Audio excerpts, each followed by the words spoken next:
Hello guys, my name is Shivraj.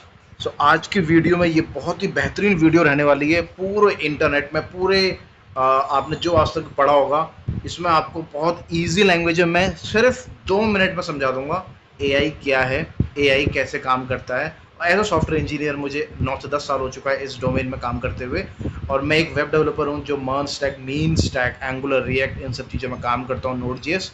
तो अगर आप एक सॉफ्टवेयर इंजीनियर हैं तो आपको समझने में और इजी हो जाएगा। अगर आप नहीं है तो पहले आप एमवीसी स्ट्रक्चर कैसे काम करता है, कैसे हम H T M L, C S S, जो कि सिर्फ एक डिज़ाइनिंग, एक व्यू दिखाने के लिए होता है, और ए पी आई जो हम नोड जैसे बनाते हैं, और फाइनली मोंगो डीबी जहाँ से डेटा फेच करते हैं। तो ये 3 चीज़ें होती हैं, पहले आप इसको समझ लेना। उसके बाद क्योंकि आज आपको एम वी सी स्ट्रक्चर समझ में आ जाएगा, मॉडल व्यू कंट्रोलर, फिर बहुत ईजी रहेगा, क्योंकि फिर एक दो ही नई चीज़ें समझने के लिए ए आई में। तो मैं मान के चलता हूँ कि आप लोग सॉफ्टवेयर इंजीनियर हैं, आपको पता है एमबीसी स्ट्रक्चर क्या होता है, मॉडल व्यू कंट्रोलर। तो मैंने इसको, आपको किसी भी वीडियो को नहीं देखना है यूट्यूब पे, क्योंकि बहुत लंबी है, पता नहीं क्या समझा रहे हैं, कुछ समझ में नहीं आने वाला। बस हाँ, मैंने एक दो वीडियो देखी, मुझे इसमें वर्ड पता चल गया कि रैग कोई एक नया वर्ड है, वेक्टर डीबी एक नया वर्ड है जो हमें समझना है। तो उसके लिए मैंने सीधे जेमिनाई से पूछा, और जेमिनाई जो हमारा सबसे मस्त मुझे लगता है एआई, इसने मुझे बता दिया। इसने क्या बताया मैं आपको बताता हूँ। इन सब चीज़ों को छोड़ दो, उसको मैंने ये बोला है कि मैं एक सॉफ्टवेयर इंजीनियर हूँ, तो ये बोलता है अच्छा आपको पता है इसका मतलब एमडीसी स्ट्रक्चर क्या होता है, तो वगैरह वगैरह। आप इससे कोई भी बकवास बातें कर सकते हैं, ये सब चीज़ें। और उसके बाद मेन मुद्दे में आते हैं। तो अभी देखो 1.5 मिनट हो चुका है, अगले 2 मिनट में आप समझ चुके होंगे। तो इसमें करना क्या है, ओल्ड वे क्या था? ओल्ड वे ये था कि आप मॉडल व्यू कंट्रोलर, एक एक एक व्यू होता था पहले। जैसे कि आप एक होटल में गए, आपने वेटर को बोला कि वेटर साहब हमारे लिए सब्जी लेके आओ, खाना लेके आओ। तो वो खाना लेकर गया, तो आप सिर्फ वेटर को बोल दिया आपने। उसके बाद आपके टेबल में 10 मिनट बाद, आधे घंटे बाद जो खाना आ चुका है, तो कैसे आया? एक मैजिक, मैजिक है समझ लो। आपने वेटर को बोला और वेटर सब कुछ करके ले आया।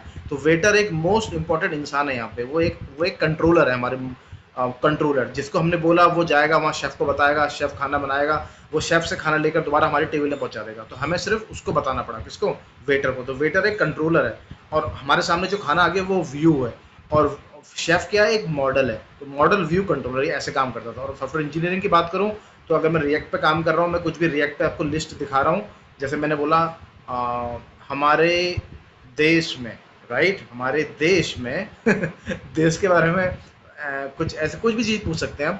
हमारे देश का जो इंडिपेंडेंस डे है वो कब होता है, ठीक है? तो हमने हमने से ये पूछा, तो ये हमारी एपीआई लेके जाएगी। हमने किससे पूछा? एपीआई को। ये एपीआई ट्रिगर हो जाएगी हमारी ये पूछने में। जैसे हम क्लिक करेंगे तो एपीआई ट्रिगर होती है। एपीआई कंट्रोलर है, एपीआई डीबी से बात कर रही है। तो डीबी क्या था? हमारा एक तरह के शेफ लगा लो, जो सब चीज़ प्रिपेयर करके वापस दे देगा कंट्रोलर को। और कंट्रोलर वापस से मुझे लाके दे दिया, और मैंने उसको दिखा दिया अपने यूआई पे। तो ये हमारे यूआई क्या हो गया? व्यू। जो रिएक्ट दिखा रहा है व्यू, जो हमारी एपीआई लेकर गई वो सब कंट्रोलर हो गया। और जो लास्ट में डीबी ने उसको दिया, वो क्या है? वो एक डेटाबेस है, वो एक यहाँ पे उसको आप समझ सकते हो एज अ मॉडल, ठीक है? तो मॉडल वही जो मॉडल लिखा होता है, स्कीमा, अगर आप उसमें बात करें मोंगोडीबी में स्कीमा। तो ये हो गया एमवीसी। अब हम एआई के बारे में आते हैं। तो एआई में क्या होता है? एआई में रैग स्ट्रक्चर फॉलो होता है। रैग क्या है? सेम वही चीज़ है। आप प्रॉम्प्ट लिखने, कुछ आपको नहीं आता, आपने प्रॉम्प्ट लिखा। आपने जब प्रॉम्प्ट लिखा तो प्रॉम्प्ट यहाँ पे जाएगा आपका, सेम जैसे एपीआई ले आती है वैसे ही एपीआई ले गई आपके उस इनपुट को। मगर जो पहले डीबी करता था वो ये करता था, जैसे मैंने उसको बोला हे मुझे आप, जैसे मैं से बोलूँगा कि मुझे ये बताओ कि, या फिर मैं उसको ये बोलूँगा कि मेरे पास जो मेरा लैपटॉप है, अ, वो, या फिर लैपटॉप नहीं बोलूँगा उसको, मैं बोल दूँगा मुझे अपनी प्रो बुक को संभाल के रखना है, ठीक है? Pro book. अब मैं मान के चलता हूँ कि एचपी ही प्रो बुक बनाता है। तो मैं उसको बोलूँगा यार मुझे कुछ ऐसे वो दो, मतलब मुझे ये बताओ अपने प्रो बुक को मुझे संभालने के लिए कुछ टेक्निक्स बताओ। तो पहली बात, प्रो बुक क्या होता है? अगर मैं पुराने तरीके सर्च करूँगा तो प्रो बुक को सर्च करेगा, उसे प्रो बुक नहीं मिलेगा तो कहेगा नो रिजल्ट फाउंड, पुराना वाला सिस्टम।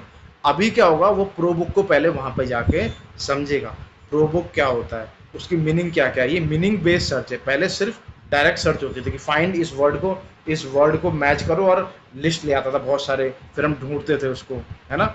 मतलब 5 10 12 लिंक्स ले आता था पुराना हमारा गूगल। तो वो रिट्रीव ऐसा काम करता था जैसे कि इन्फॉर्मेशन दे रहा है, मतलब इन्फॉर्मेशन देने का काम छोड़ दिया हमारे ऊपर। मगर अब इतना स्मार्ट हो चुका है, जो उससे बात कर रहा हूँ उस पर लिख के ले आता है सारी चीज़ें। तो वो कैसे होता है? आपका जो डेटाबेस है वो है वेक्टर डीबी। वेक्टर डीबी कैसे सर्च करता है? वो ऐसे सर्च नहीं करता जैसे क्वेरी चल रही है, फाइंड, इसको मैच करो, इस वर्ड को लाओ, नहीं। वो करता है मीनिंग बेस्ड सर्च। मैंने बोला प्रोबुक, तो पहले प्रोबुक की मीनिंग निकलेगी 10। प्रोबुक क्या है, सबसे क्लोजेस्ट मीनिंग क्या है उसकी, प्रोबुक अच्छा एचपी बनाता है, एचपी का ये लैपटॉप है, ओके एचपी लैपटॉप, ऐसे करके वो मीनिंग निकालेगा। तो ये सब मीनिंग कहाँ पे स्टोर हो रही है, ये सब हमारे वेक्टर डेटाबेस की क्वालिटीज़ हैं। वेक्टर डेटाबेस कैसे सर्च करता है, मीनिंग बेस्ड। जब वो मीनिंग बेस्ड सर्च करेगा तो फिर वो डेटा ला के दे देगा हमारे एलएलएम को। एलएलएम जैसे मैंने उससे पूछा था भाई ये जो मेरी प्रोबुक है इसको मैं कैसे अच्छे से रख सकता हूँ, तो वो फिर उसी लैंग्वेज में वापस मुझे बता देगा, अच्छा आपकी एचपी की प्रोबुक को इसको आप ऐसे रखिए वैसे रखिए, वो आपको बता देगा। तो ये एलएलएम आपको जस्ट उस लैंग्वेज को, एलएलएम को आप ये समझ लीजिए कि वो एक अच्छा कम्युनिकेशन वाला, कोई आपका इंग्लिश टीचर है बहुत बढ़िया कम्युनिकेशन में आपको जस्ट रिप्लाई कर रहा है, बट जो डेटा है उसे वेक्टर डीबी ने मीनिंग तरीके से सर्च करके उसको दिया है और वो रिटर्न कर रहा है। बस इतना ही आपको समझना है, और इसको बोलते हैं रैग। जैसे कि मैं आपको समझाऊंगा, देखो एम्बेडेड वेक्टर क्या होता है, वेक्टर मतलब आपकी मीनिंग फॉर्म में डेटा को स्टोर कर रहा है, ठीक है। ये सब आप इजीली जेमिनी को बोलोगे, जेमिनी आपको फटाफट से ला के दे देगा। मैंने आपको ओवरव्यू बता दिया, आपको अब समझ में आ चुका है, डिटेल में आप ऐसा करके जान सकते हैं। मैंने उसको फिर भी पूछा भाई एग्जैक्टली रैग क्या है ना, तो इसने बताया फिर रैग ये एग्जाम्पल दिया होटल का जो मैंने आपको बताया बहुत, और मैं समझ भी गया इस एग्जाम्पल को, इसलिए मैं आपको समझा पाया। भाई ये बहुत इजी है, यूट्यूब के चक्कर में ज़्यादा मत पढ़ो, टाइम वेस्ट होता है। बस वहाँ से आप वो टर्म ले लो, अच्छा किस टर्म की बात हो रही है उस टर्म को समझना है आपको, है ना। तो रैग क्या है, देखो नो ट्रेनिंग नीडेड जो आ रहा था, रैग आपका जो रैग है क्या कर रहा था, रैग स्ट्रक्चर आपका डेटाबेस एकदम नया जब एंटर हो जाएगा सारा, तो अपना भी आपकी सर्च क्वेरी सही से होगी, तो आपका डेटाबेस में नया डेटा डाल दो, जैसे जैसे नया डेटा आता है नया डेटा फीड होता है डेटाबेस में, और आपका एआई इसमें चलता रहता है। तो ऐसा कुछ नहीं कि एआई को आपको ट्रेन करना है, ये करना है, आप ऐसा कुछ नहीं है, अब सिर्फ डीबी को अपडेट कर दो और आपका वो जो सर्चिंग है वो सब सेम ही रहेगा। तो ये है, रैग ने ये चीज़ बदल दी है, इसलिए ये एक रेवोल्यूशन है। अगर मैं बात करूँ ऐसा वेब डेवलपर, तो हमारे लिए एक बहुत नई नेक्स्ट लेवल चीज़ है। तो थैंक यू गाइज़।